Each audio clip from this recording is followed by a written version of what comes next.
Hi, we're Jill and Jerry, the Cruising Canucks. And join us today as we find out 15 things you should do on embarkation day.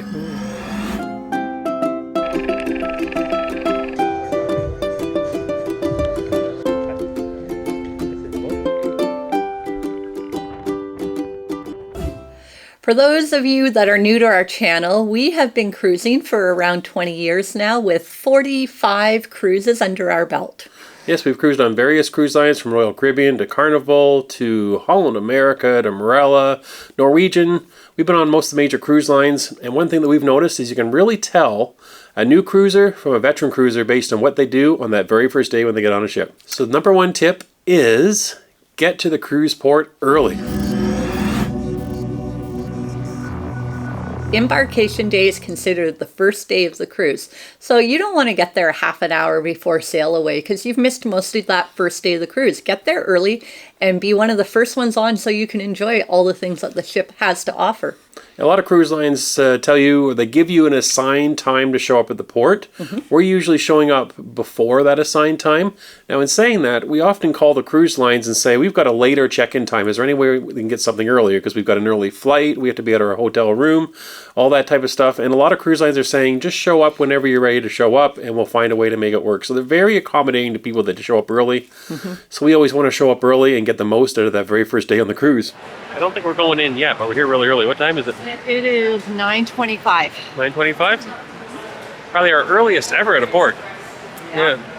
Might be Tawny's fault. Gary says it might be your fault that we're here at 9:25. It is. You can blame Tawny. You can blame me. So when we talk about getting there early, we're not saying show up at 8:30 in the morning.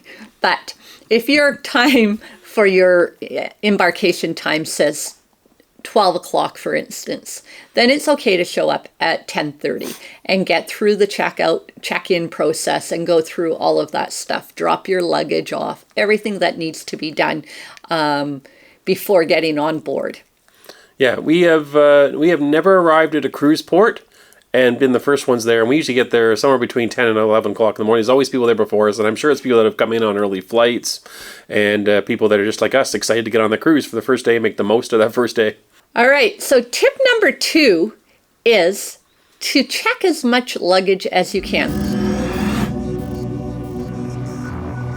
There's no fee to drop off your luggage with a porter to check one bag or two.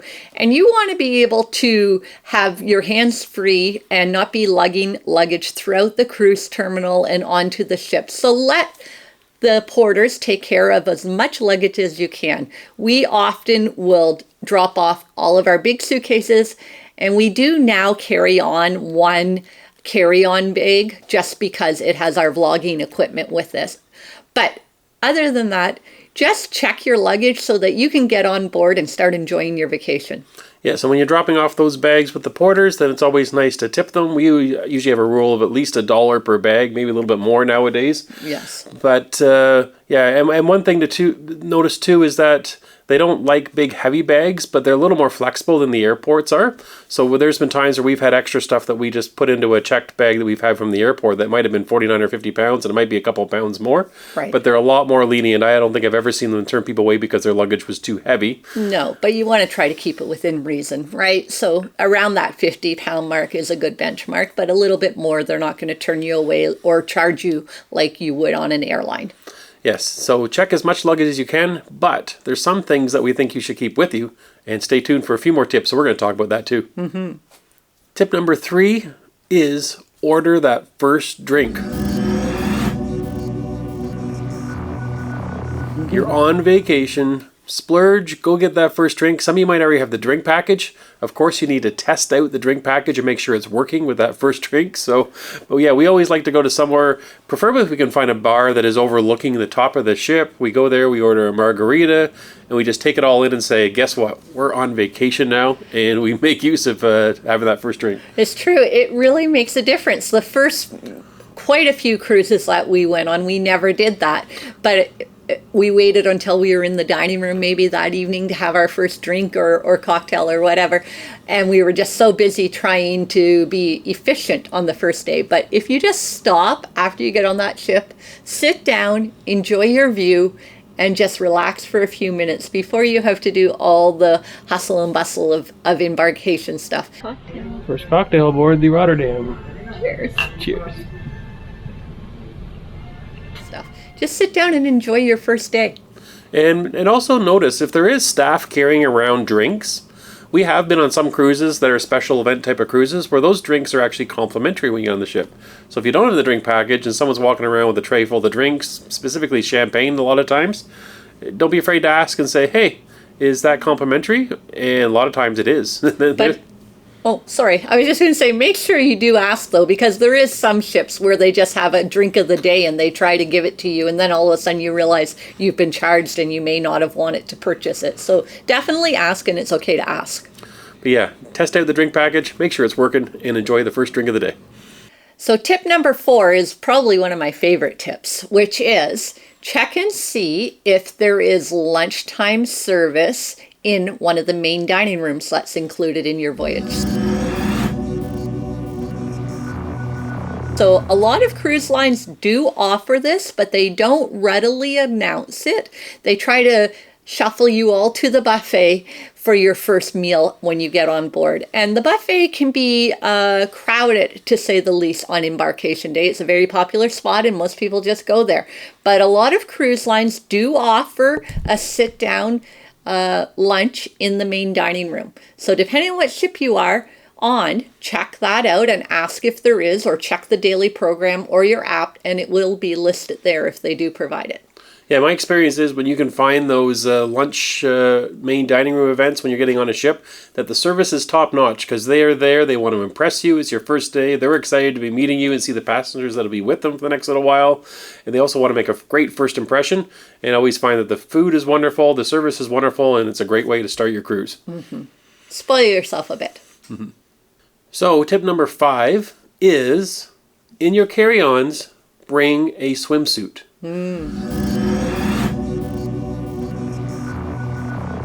One of the best times to try out the hot tubs and pools is when you're first getting on a cruise. A lot of people haven't arrived at the port yet. They haven't even thought about bringing a swimsuit, unlike you. And you'll find you'll have the pool all to yourself and the hot tub possibly all to yourself as well. Hidden away in her purse as we came aboard today was a swimsuit for her. And so she was able to get in the pool. She didn't bring one for me, so that's why I'm not showing you from below my waist. Baloney.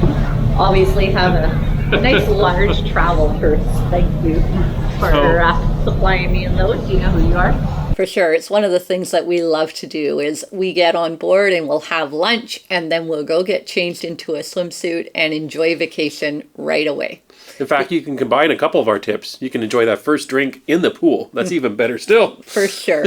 Yeah, and what else do you have to do? I mean, you can't unpack your suitcase because you've checked your luggage. So just relax and deal with that in a little while.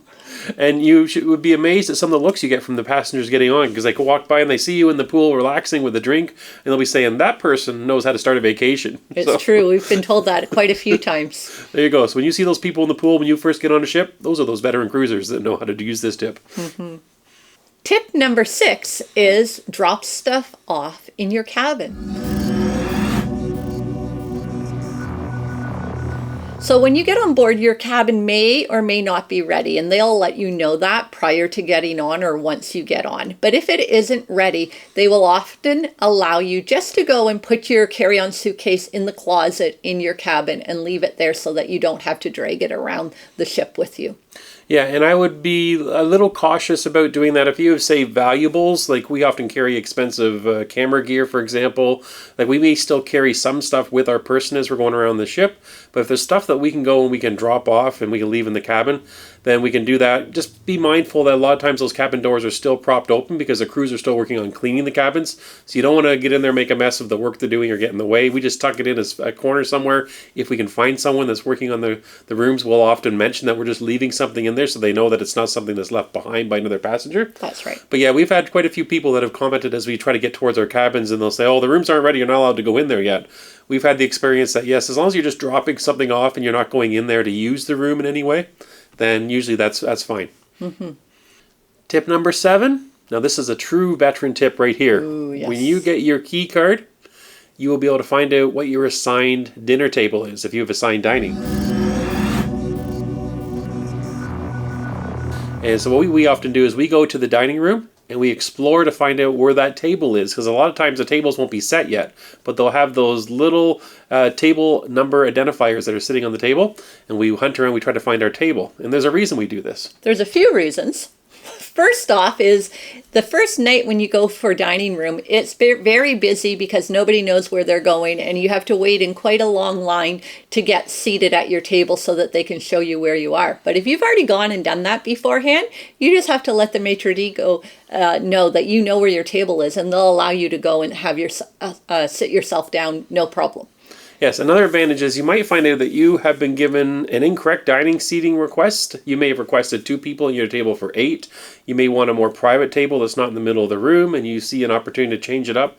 A lot of times the cruise lines will make it available, and it'll be in the program when you first get on the ship, that there'll be set times for the maitre d' or the dining room staff to be able to meet with you and discuss any changes you have with your table. Right. So this is a good opportunity to find out, is the table going to meet your needs? And if you need to talk to someone, and make sure you get on that before the cruise even begins. Right. We've had to do this several times, and we've always had great success setting up with just the perfect table that we can enjoy for the rest of the cruise. Mm-hmm. Tip number 8 is explore the ship. This is your home for the next however many days your voyage is, 7 days or longer or shorter, but you want to see where you're going to be living and what your favorite venue may look like or where you want to go, and get your idea of where everything is located. Yeah, most cruise ships these days, whether they're large or small, they seem to have a couple of common traits about their layout. And that seems to be that there is a common area where there might be several decks or one deck that are venues for bars and entertainment and dining rooms. And then there's always the top of the ship that has your pool decks and your outdoor activities. And so it's not that hard that we go around, we kind of explore the inside parts of the ship, and then we'll go up top and we'll explore the outside. And a lot of times what we'll do is we'll be looking for areas that might be kind of out of the way, quieter areas that we can enjoy a deck chair on a sea day. Mm-hmm. Or on the inside, we're checking out the different lounges and the bars, and we're thinking, that looks like a really interesting venue. We definitely want to go in there tonight and explore that. So we're kind of laying the groundwork for what it is that we want to do on the ship, so that later in the night when things are happening and you're having a good time, you're not having to kind of figure out what's going on and where it is in the ship. You already have a pretty good idea where you want to go. One of the things we often do while we're doing that is sit in the different types of seating that they provide in the venue, because sometimes you'll see a wonderful looking sofa that looks really nice, but you sit in it and you sink right down, or vice versa. You're in a chair and it's so hard and you can't be comfortable. So yeah, we like to do that when the venue is empty and nobody's looking, so that you know when you go in what type of seating you would prefer to have for your cruise. Exactly. So scout things out. A lot of times you'll see those special seats that are just ideal for a couple or a group, and you want to say, we want those ones. We're going to come back early tonight to make sure we get those seats. So that's how you kind of figure out what you want to do as you lay the groundwork for your upcoming cruise. Right. Tip number 9 is to book the things on the cruise ship that you couldn't book ahead of time. So many cruise ships now have apps available. They have online websites available that you can go and you can book things like dining and internet and even specialty dining as well in excursions. But a lot of ships still have a few kind of things that are available on the ship that you can't book until you actually get there. Right. And depending on what your cruise line is, some of that is even tickets to see the main theater show. So when we got on the Norwegian Epic, for example, one of the first things we did was we went to the box office and we reserved our tickets for all the shows. And we were even able to reserve our tender tickets for the one day that we had a tender port right there at the box office within the first hour of being on the ship. It was all organized. We had all the tickets and everything done for the whole week. And some cruise lines, like Princess, has the Sanctuary, and Holland America also has the retreat areas. And a lot of those venues can't be booked until you're on the ship, or there's certain type of areas that you can only book when you will get on the ship with guest services. So there's a few different cruise lines that have kind of those exclusive access areas. Those often can't be booked until you're there. Mm-hmm. And you need to do your research ahead of time, because a lot of times we've seen on ships where people get on the ship and the first thing they do is they rush to those venues to book them because they sell out fast. That's right. So we get on the ship, make sure you know what things need to be booked once you're there, and do those first before you do anything else. Right. Number 10 is take a tour of the spa.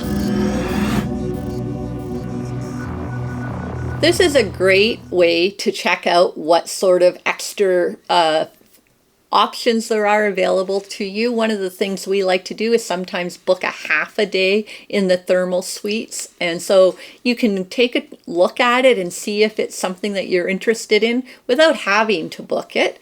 And it's free to go through, and you learn all kinds of things about what the services are that they offer. Yeah, they will literally give you a physical tour through the whole spa area. You'll go into areas where there's different types of treatments. There's different type of facilities available for getting your hair done. There's places that you can have couples massage. There's also the workout facilities that are on board. There could be therapeutic hot tubs and loungers. So they show you all of this on the spa tour. There will be a little bit of pressure to kind of book something. They'll be handing you saying, okay, what do you want to book now that you've seen all this? But there's definitely no obligation. That tour is free. There's no expectation to book. So only book something if you feel like you really want to. Yeah. Tip number 11 is about some of the stuff you should be bringing on that carry-on that we talked about earlier, and that is bring an extra outfit that you might want to wear for dinner. We have had some challenges with cruise lines that it's really close for your suitcase getting brought to your room before you have, especially if you have early dining booking. Mm-hmm. So a lot of times we will throw an extra outfit just in our carry-on along with that swimsuit, so that if we do end up having to go to dinner, we're not wearing our shorts or our wet bathing suit that we just wore earlier that day. And just so you know, generally the first night of every cruise is cruise casual in the dining room, so you don't have to be fancy or dressed up if you don't want to be. But often, especially if you're doing a Caribbean cruise, from being out in the sun and that, you need a fresh top or t-shirt or something. You know, you want to wear something a little bit fresher to wear in the dining room. So it's nice to not have to be in a panic mode that your luggage hasn't gotten there yet. Yeah, and there may be recommendations for cruise casual, but most cruise lines are really flexible on the first day because they do know that you may not have received your luggage yet. So don't feel too much pressure, but that's just a little bit of a trick that we've learned to make sure we've got something fresh to put on for dinner. Mm-hmm. Number 12 is muster drill. This is something that you must do, and we would advise that you do it as soon as it's open to be done. So depending on your cruise line, it might be available for you to have your muster drill, go to that station and get checked off and have that done as soon as you walk on board the ship. Some cruise lines we've been on have hours where they do it, say for instance 1:30 to 4 o'clock. But check when that time is, get that done right away so that you don't have to have that worry about getting that done, and that you don't listen to the announcement saying we're still waiting for passenger so-and-so for muster drill. Yes, you don't want to be that person the rest of us are listening to on the announcement saying it's time for you to show up to muster because we can't leave until you've mustered. We want to get out of port, we want to start a vacation, and getting the muster drill is not something the cruise lines come up with. It is just an industry standard around the world that you need to learn about the muster drill before you set sail. Mm-hmm. Tip number 13 is something you do in the evening after dinner, and that is the first theater show. Often the cruise lines only have one theater show on the first night. Some have two, but most only have one. But it's often a variety show, a sampling of what you're going to experience for the rest of the cruise. And we find this very helpful to see what kind of entertainment could be coming our way. Now, each and every evening, we are going to have shows in here, some from our show cast, and we've also got guest entertainer as well. Good evening and welcome. Take your seats, because we're going live.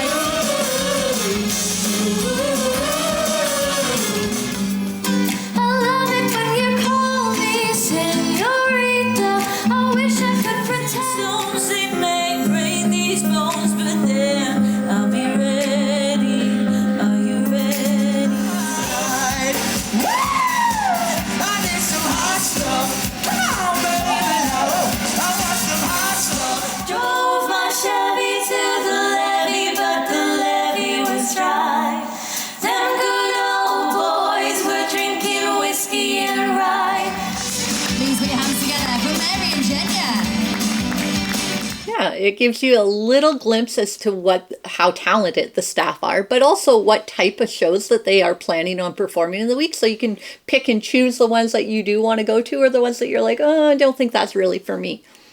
Yeah, for sure. And if you are attending that first show, then try to get there early, because if there is only one show, it might fill up rather quickly. Mm-hmm. But yeah, usually first thing we do is check out that entertainment that we're going to experience the rest of the week. Number 14 is specialty dining offers.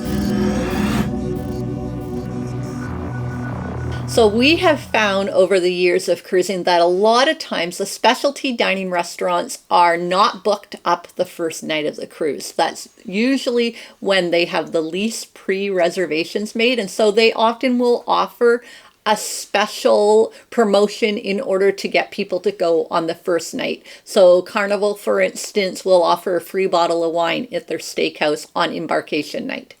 Yeah, sometimes you can get a slight discount. It'll definitely be less busy. And it's a tough one for us because a lot of times we might like to meet our wait staff in the main dining room that first night. We want to get to know them. But if you are looking to kind of cash in on that opportunity to get a bit of a perk out of especially dining, the first night is definitely the night to find it. Tip number 15 is to find your cabin steward so you can let them know what it is that you want in your cabin.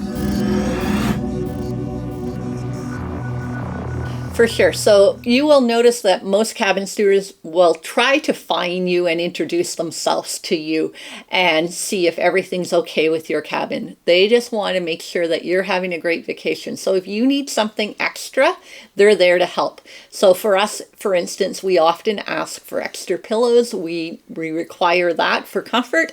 And so one of my tips is if you want to get something like that specific, ask early in the day. Because if I can find my cabin steward at early afternoon time when I first get on board, then he'll have time to get that to me. But if you don't see him until bedtime that night, it might be too late. Yeah, and some examples of things you might be looking for. You might need extra hangers to hang your clothes. Some cruise lines don't have an ice bucket, so you might want an ice bucket, or you might want to instruct whether or not you need ice in the ice bucket. And some people also like to have some of the beverages that are in the bar fridge removed and make room for their own water or something else because they're not going to order anything from that anyway. So there are some customizations that you want to make in the cabin. And the first day is the first day to do it because usually they're wanting to find you and kind of set the stage for what's going to come the following days in the cruise. So that wraps up our 15 top tips of what you should do on embarkation day. We hope you found them helpful if you're new to cruising or even if you're a veteran cruiser. And if you have some tips that you would like to share, please comment in the comments below and let us know what your tips are. We're always looking to learn new tips from seasoned travelers. And if you have any questions because you haven't done it before, feel free to ask those questions also. Yes, and if you want to see us using these tips, then go and check out our vlogs. We've been on 45 cruises now, and we've slowly evolved this process and learned how to do this, at least the way that we enjoy doing it. So if you haven't subscribed to this channel, then subscribe, and you'll see all the vlogs that are coming out and other content that we have. And also check us out on Instagram. We're also there as well. So thank you, and until next time, have a wonderful cruise, and take care. Bye.